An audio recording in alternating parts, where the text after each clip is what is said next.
صحابہ کرام رضی اللہ عنہم اجمعین کا حضور صلی اللہ علیہ وسلم کی محبت کو اپنی محبت پر مقدم رکھنا۔ حضرت انس رضی اللہ عنہ حضرت ابو قحافہ رضی اللہ عنہ کے اسلام لانے کے قصے میں بیان کرتے ہیں، جب حضرت ابو قحافہ رضی اللہ عنہ نے حضور صلی اللہ علیہ وسلم سے بیعت ہونے کے لیے اپنا ہاتھ بڑھایا تو حضرت ابو بکر رضی اللہ عنہ رو پڑے۔ حضور صلی اللہ علیہ وسلم نے فرمایا، کیوں روتے ہو؟ حضرت ابو بکر نے عرض کیا، اگر اس وقت میرے والد کے ہاتھ کی جگہ آپ کے چچا کا ہاتھ بیعت ہونے کے لیے ہوتا اور وہ مسلمان ہوتے اور اللہ تعالیٰ ان کے اسلام لانے سے آپ کی آنکھ ٹھنڈی کر دیتے تو یہ میرے لیے میرے والد کے مسلمان ہونے سے زیادہ خوشی کا باعث ہوتا اور مجھے زیادہ پسند ہوتا، کیونکہ آپ کو چچا کے اسلام لانے سے زیادہ خوشی ہوتی۔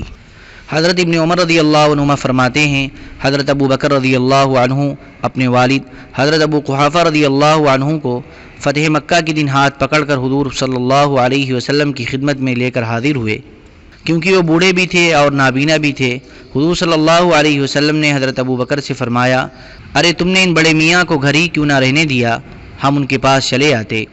حضرت ابو بکر رضی اللہ عنہ نے کہا، یا رسول اللہ، میں نے چاہا کہ اللہ تعالیٰ ان کو خود چل کر حاضر خدمت ہونے کا اجر عطا فرمائے۔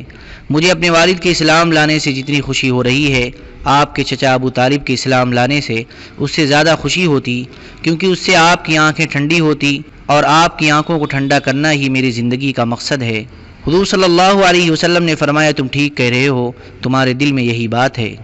حضرت ابن عمر رضی اللہ عنہ فرماتے ہیں، جنگ بدر کے دن دوسرے قیدیوں کے ساتھ حضرت عباس رضی اللہ عنہ بھی قید ہوئے تھے۔ انہیں ایک انصاری آدمی نے قید کیا تھا۔ انصار نے انہیں قتل کرنے کی دھمکی دی تھی۔ حضور صلی اللہ علیہ وسلم کو اس کی خبر پہنچی تو آپ نے فرمایا، آج رات میں اپنے چچا عباس کی وجہ سے سو نہیں سکا، کیونکہ انصار کہہ چکے ہیں کہ وہ عباس کو قتل کریں گے۔ حضرت عمر رضی اللہ عنہ نے کہا، کیا میں انصار کے پاس جاؤں اور ان سے عباس کو لے آؤں؟ حضور صلی اللہ علیہ وسلم نے فرمایا، ہاں جاؤ۔ چنانچہ حضرت عمر رضی اللہ عنہ نے جا کر انصار سے کہا، عباس رضی اللہ عنہ کو چھوڑ دو۔ انصار نے کہا، نہیں، اللہ کی قسم ہم انہیں نہیں چھوڑیں گے۔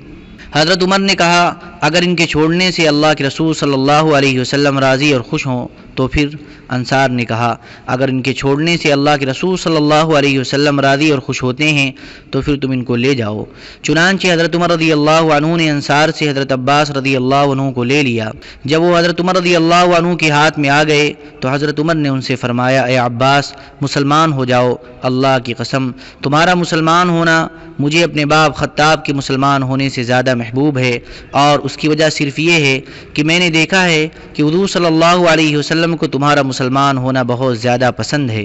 حضرت ابن عباس رضی اللہ عنہ فرماتے ہیں، حضرت عمر رضی اللہ عنہ نے حضرت عباس رضی اللہ عنہ سے کہا، اسلام لے آؤ، تمہارا اسلام لانا مجھے اپنے باپ خطاب کے اسلام لانے سے زیادہ محبوب ہے، اور اس کی وجہ صرف یہ ہے کہ میں نے دیکھا ہے کہ حضور صلی اللہ علیہ وسلم یہ چاہتے ہیں کہ تمہیں اسلام لانے میں سبقت حاصل ہو جائے۔ حضرت شعبی رحمۃ اللہ علیہ کہتے ہیں، حضرت عباس رضی اللہ عنہ نے اپنے کسی کام کو کروانے کے لیے حضرت عمر رضی اللہ عنہ پر بہت زیادہ تقاضا کیا اور ان سے کہا، امیر المؤمنین، آپ ذرا یہ بتائیں کہ اگر آپ کے پاس حضرت موسیٰ علیہ السلام کے چچا مسلمان ہو کر آ جاتے تو آپ ان کے ساتھ کیا کرتے؟ حضرت عمر نے کہا، اللہ کی قسم میں ان کے ساتھ بہت اچھا سلوک کرتا۔ حضرت عباس رضی اللہ عنہ نے کہا، میں نبی کریم حضرت محمد صلی اللہ علیہ وسلم کا چچا ہوں۔ حضرت عمر نے کہا، اے ابو الفضل، آپ کا کیا خیال ہے؟ اللہ کی قسم آپ کے والد مجھے اپنے والد سے زیادہ محبوب ہیں۔ حضرت عباس نے کہا، واقعی اللہ کی قسم؟ حضرت عمر نے کہا، ہاں، اللہ کی قسم، کیونکہ مجھے معلوم ہے کہ آپ کے والد حضور صلی اللہ علیہ وسلم کو میرے والد سے زیادہ محبوب ہیں، اور میں حضور صلی اللہ علیہ وسلم کی محبت کو اپنی محبت پر ترجیح دیتا ہوں۔ حضرت ابو جعفر محمد بن علی رحمۃ اللہ علیہ کہتے ہیں، حضرت عباس رضی اللہ عنہ حضرت عمر رضی اللہ عنہ کے پاس آئے اور ان سے کہا، نبی کریم صلی اللہ علیہ وسلم نے مجھے بحرین کا علاقہ بطور جاگیر کے دیا تھا۔ حضرت عمر نے پوچھا، اس بات کا اور کسی کو علم ہے؟ حضرت عباس نے کہا، حضرت مغیرہ بن شعبہ کو ہے۔ چنانچہ حضرت عباس رضی اللہ عنہ حضرت مغیرہ رضی اللہ عنہ کو لے آئے اور حضرت مغیرہ رضی اللہ عنہ نے ان کے حق میں گواہی دی، لیکن حضرت عمر رضی اللہ عنہ نے حضرت عباس کے حق میں فیصلہ نہ کیا،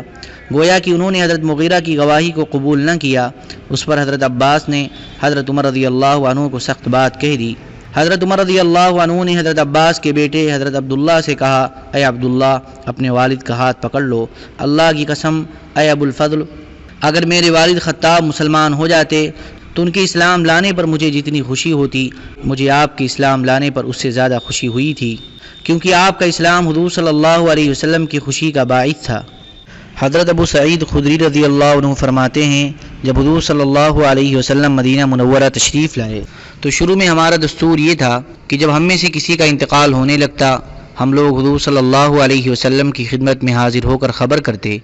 حضور صلی اللہ علیہ وسلم اس کے پاس تشریف لے جاتے اور اس کے لیے استغفار فرماتے، یہاں تک کہ جب اس کا انتقال ہو جاتا تو حضور صلی اللہ علیہ وسلم اپنے ساتھیوں کے ساتھ واپس تشریف لاتے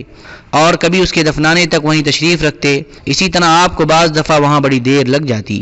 جب ہم لوگوں نے محسوس کیا کہ اس طرح حضور صلی اللہ علیہ وسلم کو بڑی مشقت ہوتی ہے تو ہم نے آپس میں ایک دوسرے سے کہا کہ ہم حضور صلی اللہ علیہ وسلم کو انتقال ہو جانے کے بعد خبر کیا کریں، تو اسے حضور صلی اللہ علیہ وسلم کو زیادہ ٹھہرنے کی مشقت نہ ہوگی۔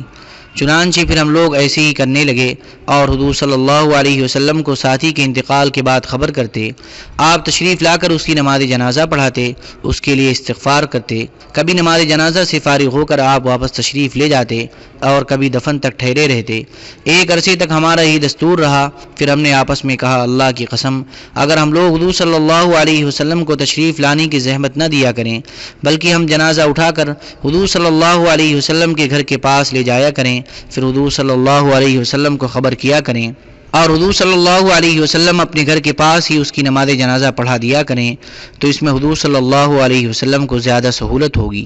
چنانچہ ہم نے پھر ایسا کرنا شروع کر دیا۔ حضرت محمد بن عمر رضی اللہ عنہ کہتے ہیں، اس وجہ سے اس جگہ کو جنازہ گاہ کہا جاتا ہے کیونکہ جنازے اٹھا کر وہاں لائے جاتے تھے، اور پھر اس کے بعد سے آج تک یہی سلسلہ چلا آ رہا ہے کہ لوگ اپنے جنازے وہاں لاتے ہیں اور وہاں ان پر نماز جنازہ پڑھی جاتی ہے۔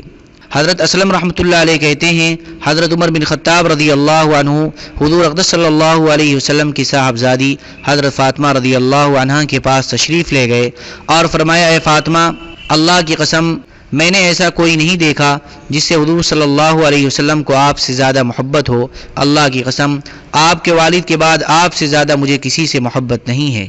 اللہم صلی علی سیدنا وعلی آل سیدنا وحبیبنا ومحبوبنا ومولانا محمد وبارک وسلم، سبحان ربک رب العزة عما یصفون وسلام علی المرسلین والحمد للہ رب العالمین۔